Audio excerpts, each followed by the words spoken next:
नमस्कार दोस्तों। Stock market का कृष्णा इस चैनल में मैं आप सभी का बहुत बहुत स्वागत करता हूं।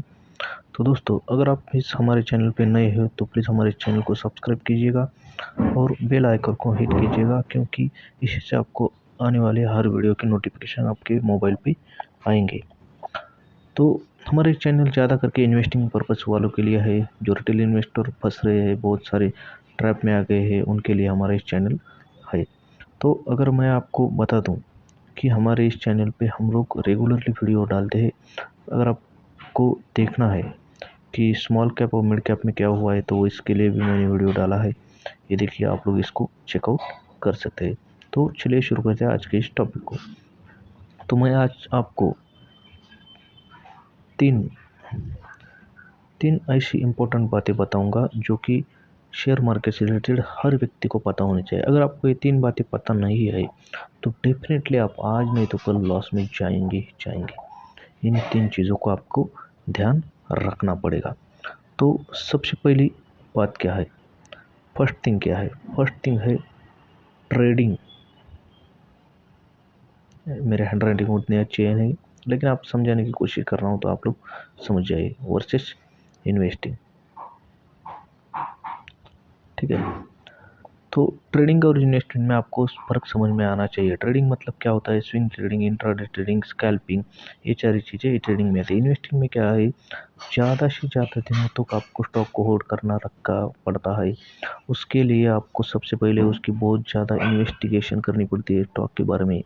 कर्जा कितना है कंपनी पे, कंपनी किस तरह से परफॉर्म करनी है, फ्यूचर ओरिएंटेड बिजनेस है कि नहीं, या फिर बिजनेस गिर रहा है, या फिर सेल्स कम हो रही है, या फिर कोई सीईओ बराबर नहीं है, या फिर कंपनी डूबने वाली है। ये सारी बातें आपको इन्वेस्टिंग से पहले याद रखनी पड़ेगी। और ये भी जानने के बाद भी आपको जानने को मिल सकता है कि पिछले 3 साल में कंपनी ने अच्छा ग्रोथ किया है या नहीं है।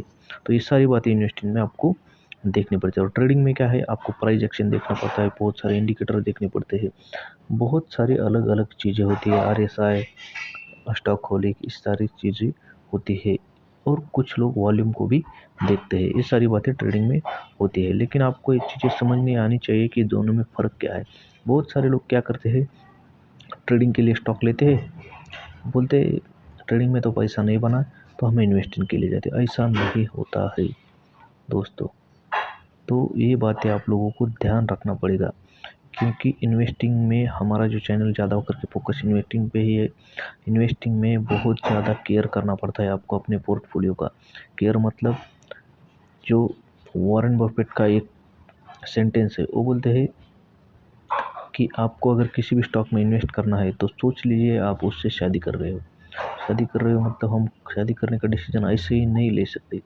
तो इसी तरह से किसी भी स्टॉक में आपको इन्वेस्टिंग करनी है तो पूरी जांच पड़ताल आपको पढ़नी पड़ती है उस कंपनी के बारे में। तो ये होती है इन्वेस्टिंग।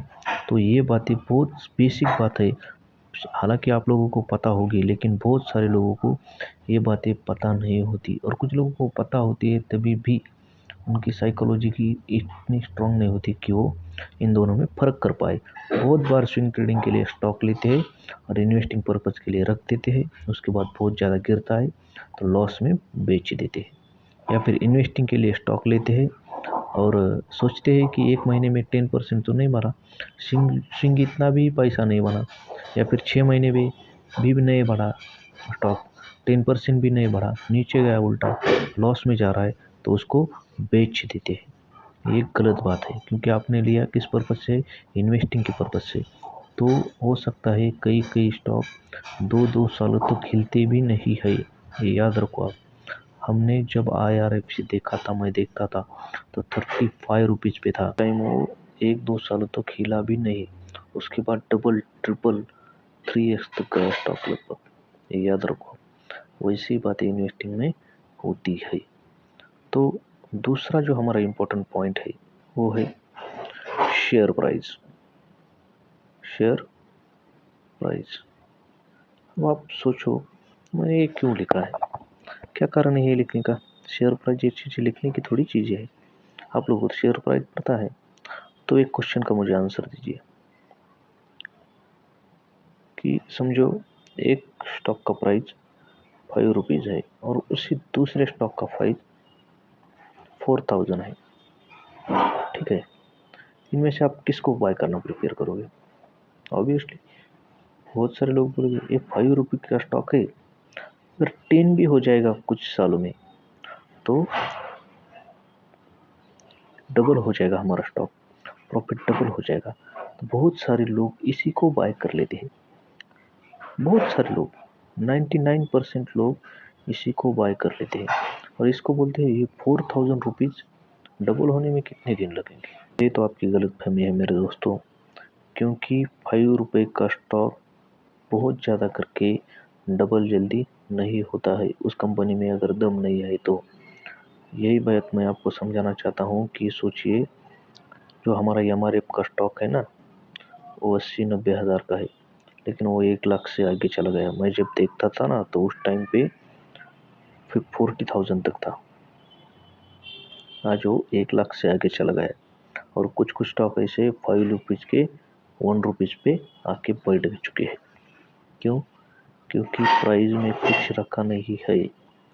प्राइस कम ज़्यादा हो सकती है, लेकिन वो स्टॉक की वैल्यू उस कंपनी पे डिपेंड करती है, एक्चुअल वैल्यू।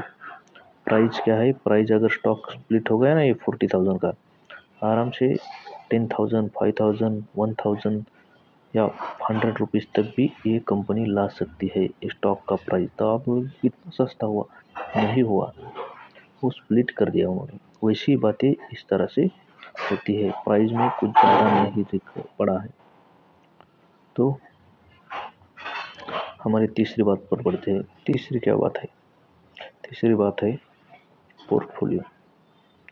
जो आप लोग इन्वेस्टिंग करते हो तो हमेशा डेली पोर्टफोलियो देखते हो, डेली कितना परसेंट बढ़ा, कितना परसेंट बढ़ा। अरे आज तो कुछ भी नहीं बढ़ा, आज तो कुछ भी नहीं बढ़ा। और उसकी भी ज़्यादा एक प्रजाति आती है मानव में, शेयर मार्केट में। वो देखते हैं निफ्टी, बैंक निफ्टी या फिर उस सेक्टर के जो टॉप का सेक्टर जो होता है, हम जो बोलते हैं बैंकिंग सेक्टर, इस तरह से एफएमसीजी सेक्टर, तो उसके चार्ट से कंपेयर करते हैं अपने स्टॉक को, कितना बड़ा है, कितना बड़ा। अरे भाई, अगर आपने निफ्टी 50 के 50 शेयर खरीद लिए तो आप देखना लाजमी है कि कितना बड़ा है निफ्टी के कंपैरिजन में। लेकिन आपने खरीद लिया है ऑटो सेक्टर का एक, एफएमसीजी सेक्टर का एक, बैंकिंग का एक, डाइवर्सिफाई किया है ना पोर्टफोलियो। तो आप लोग निफ्टी से कैसे कंपेयर कर रहे हो? अभी कर भी रहे हो तो निफ्टी का क्या रहता है, निफ्टी अलग तरह से चलता है, ठीक है। ओनली 50 शेयर्स पे ही निफ्टी चलता है, ये याद रखो। और बहुत सारे लोग क्या करते हैं, लगभग 8,000 से ज़्यादा कंपनियां हैं मार्केट में, उसमें से आप कोई भी उठा सकते हैं ना, आपको अच्छी लगे तो। आपने उसका एनालिसिस किया, आपको लगा ये growth, future growth oriented business है, आपने उसमें पैसे लगा दिए, तो आप इसको बाय कर सकते हैं। तो दोस्तों, यही थे मेरी 3 बातें, आप लोग बिल्कुल याद रखिए। अगर आप चैनल पे नए हैं तो सब्सक्राइब कीजिए, वीडियो को लाइक कीजिए। Thank you for the watching this video.